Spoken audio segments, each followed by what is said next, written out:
Shrimad Bhagavatam third canto second chapter 12 number श्लोक में बताया गया है कि कृष्णा जब इस धराधाम पे आते हैं तो अपने भक्तों को आकर्षित करने के लिए कुछ लीलाएं करते हैं और उन लीलाओं में कई रस होते हैं, जैसे फॉर एग्जांपल एक्शन है, उसमें रोमांस है, भगवान की लीला में दुख है। लीलाओं में सारे रस हैं जो भक्तों को आकर्षित करते हैं, इसीलिए भगवान का एक नाम रसिक शेखर भी है।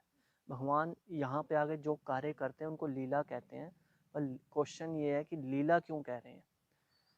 लीला इसलिए कह रहे हैं कि भगवान को अपनी लीलाएं करने के लिए उनको कुछ भी एनर्जी लगानी नहीं पड़ती। और दूसरा कारण है कि भगवान कोई भी कार्य करते हैं उस कार्य के पीछे भगवान को कर्म के बंधन नहीं लगते, इसलिए लीला कहते हैं। वो कर्म के बंधन इसलिए नहीं लग रहे क्योंकि वो दूसरों के लिए कर रहे हैं और खुद में इंटरेस्टेड नहीं है। भगवान के कार्यों का उनके ऊपर कोई इम्प्रेशन नहीं पड़ रहा। जीवात्मा यानी कि हम जो कोई भी कार्य करते हैं संसार में, तो उसका इम्प्रेशन हमारे माइंड पे पड़ता है, वो हमारे अंदर संस्कार बन जाते हैं, हमारे अंदर छाप पड़ जाती है उस चीज़ों की। अब इन चीज़ों से बचना कैसे है।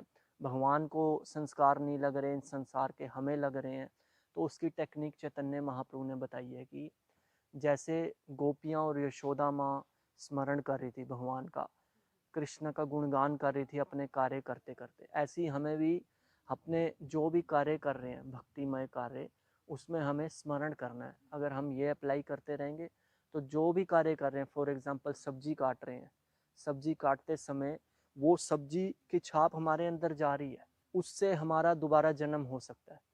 सब्जी काटते समय हम अगर भगवान की लीलाओं का स्मरण कर लेंगे और भगवान का गुणगान कर देंगे उस समय पे, तो वो संस्कार हमारे अंदर नहीं पड़ेंगे, सब्जी काटने की छाप हमारे अंदर नहीं पड़ेगी, हम बच जाएंगे। तो ये चैतन्य महाप्रभु टेक्निक बता कर गए हैं कि हमें स्मरण करना अल्टीमेट। हरे कृष्णा। श्रील प्रभुपाद की जय।